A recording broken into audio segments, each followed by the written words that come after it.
I was really inspired to write a play about orphanages because of a childhood memory, an experience of actually visiting an orphanage. I had a really strong emotional reaction to this place. It had a sense of tragedy and sense of melancholy.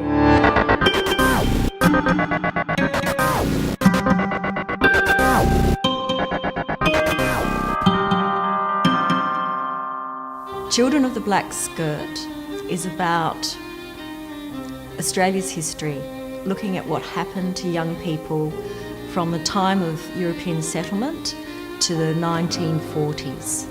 And the play's set in an orphanage, which is haunted.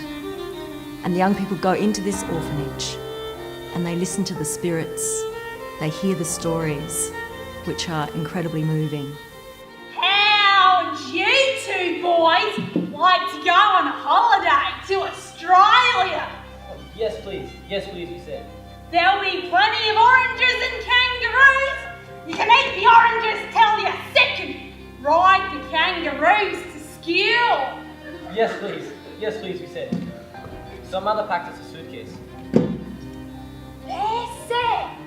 There's hundreds of men with gentlemanly ways who own miles and miles of land and plenty of pigs and cows and hens, and they're all lonely and looking for waves. And I thought, too bad for them. But at 13 years of age, my mother sent me away with the £2 saved from the matchbox making. I mean, I think one of the great pleasures of being a playwright is the fact that your craft is about kind of making a map, which you then hand over to a group of theatre makers. Look, everybody, look! This child has an enlarged head. That is a very serious condition. What have you been thinking that has made your head so large? I think the play Children of the Black Skirt is very much about power and the abuse of power, particularly in institutions, and whether that's state or church abuse. And so I chose the mode of children telling children's stories because it's an empowering mode. And so we have in the play young people performing the role of adults and kind of making fun of those roles, particularly with a character called the Inspector of Orphanages, Harold Horrocks. And so I think it's a really empowering mode. And I think there's also young people have a fascination with orphans. You know, there's so many orphans in our literature and films, and I think there's a kind of horror. We often like to imagine what it would be like to be an orphan, and so I think that's why young people connect with this particular story. The creative process of the play is basically my normal creative process, which I go through, which is taking the work and really just kind of pulling it apart and seeing what's at its base element, and then looking at my group of actors that I'm working with and seeing what speaks to them and what they really latch onto, and then we really focus on that.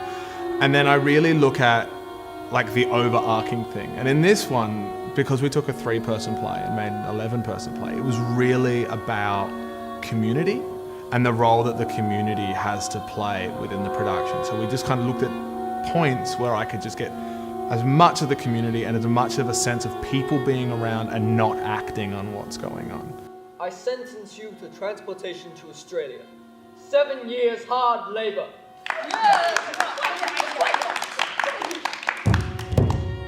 Inkpot is a very important part in these children's development. It's a space for them to come and be who they are and allowed to take the risks that they take and take that step, which is so important as a young person, to allow yourself to be who you are, whoever that is. And Inkpot give these children that opportunity.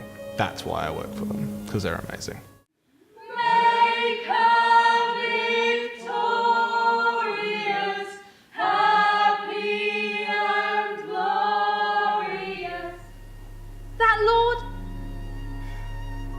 Would have whipped me, and he never would have made me work the way I did.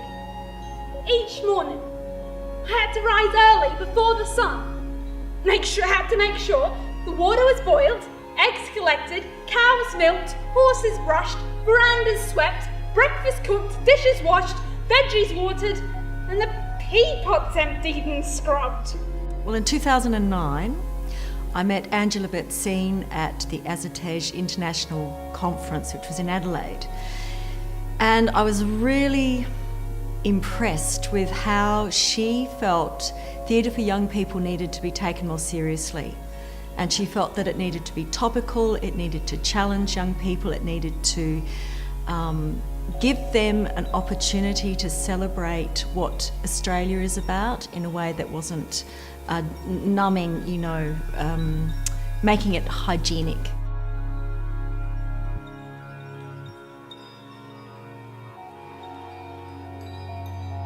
Your head is engorged with sin. Your eyes are flaming with it. I should take this child out of school, Miss Greenet, and put it to work in the fields. Hard, hot work will do it good. It will stop its thinking, and its head will reduce slowly over time. At Inkpot, we're passionate about telling stories that have meaning for our community.